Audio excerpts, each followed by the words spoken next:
What if doing absolutely nothing was the answer? Not meditating, not journaling, not chasing clarity or trying to fix what's broken, just nothing. Carl Jung, the man who rewrote the map of the human mind, believed that when you stop interfering, something strange happens. The unconscious begins to heal itself. Life begins to organize itself, and the very thing you were chasing starts to chase you back. But why? Let us unravel the quiet chaos that Carl Jung discovered, and why the most powerful shift of your life might begin the moment you stop trying. Carl Jung didn't believe in constant effort. He believed in inner alignment. In his words, we cannot change anything unless we accept it. But here's the twist. Most people never slow down enough to truly observe what needs to be accepted. Jung believed the unconscious has its own rhythm, its own timing, and the more the conscious mind tries to force change through action, logic, or willpower, the more resistance it creates. This is why he warned against over-identifying with the ego, because the ego wants control. The unconscious, however, wants balance, and sometimes balance comes when you remove your hands from the wheel. In 1913, Carl Jung was spiraling. After breaking ties with Freud, he began experiencing bizarre visions, apocalyptic floods, mythical creatures, haunting voices in dreams. Most would have called it madness. Jung didn't. Instead of checking into a hospital or shutting it down, he did something radical. He withdrew. He walked alone, sat in silence, and began documenting everything in what would later become the Red Book, a record of inner chaos turned into insight. He didn't act on the visions. He observed. And from that silence, a new understanding of the human psyche emerged.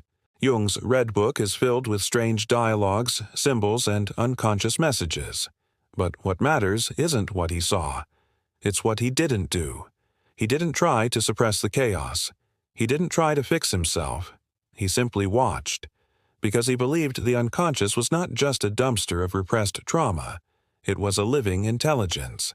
And, like any wild animal, it stops fighting when it feels safe.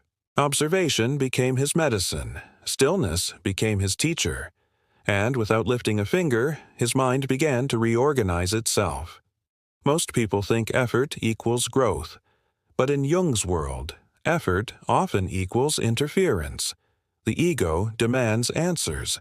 The unconscious speaks in riddles. And when the ego tries to force understanding, it creates a war within, a psychic inflation. You push harder, dig deeper, analyze more, and somehow you feel worse. Jung warned that the more you chase clarity, the more you distance yourself from it. Real growth doesn't come from controlling the unconscious. It comes from giving it space. And that space begins the moment you stop reacting to every thought, every emotion, every problem like it's a fire to put out. The parts of you that you avoid, the insecurities, the rage, the jealousy, they're not waiting to be destroyed. They're waiting to be seen. Jung called this the shadow. And here's the dark irony.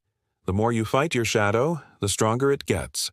But if you do nothing, if you sit with it, observe it, it loses its grip. Because doing nothing doesn't mean apathy. It means stillness with awareness. And that silence is where your darkness dissolves and reintegrates into something useful, something whole.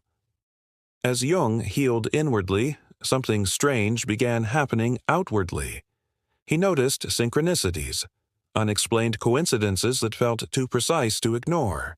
He believed these were not random. They were signs that the unconscious mind was syncing with the outer world. When your inner world is chaotic, your outer world reflects it. But when you stop forcing and start observing, everything around you starts to reorganize. People change, events align, and you didn't make it happen. You let it happen. That's the silent power Jung hinted at. When the unconscious aligns, the universe responds. Doing nothing isn't emptiness. It's archetypal. In every ancient story, the hero doesn't just fight monsters. He retreats, waits, reflects, the hermit, the monk, the sage. These are not passive figures, they're spiritually armed. Jung believed these symbols exist within you, and stillness activates them. When you do nothing, you're not losing time, you're entering mythic space. You're letting the self emerge, the deepest part of who you are. Not the person trying to be liked, fixed, or saved, but the one who simply is. The modern world worships movement, hustle, action. But Jung's legacy whispers a different truth.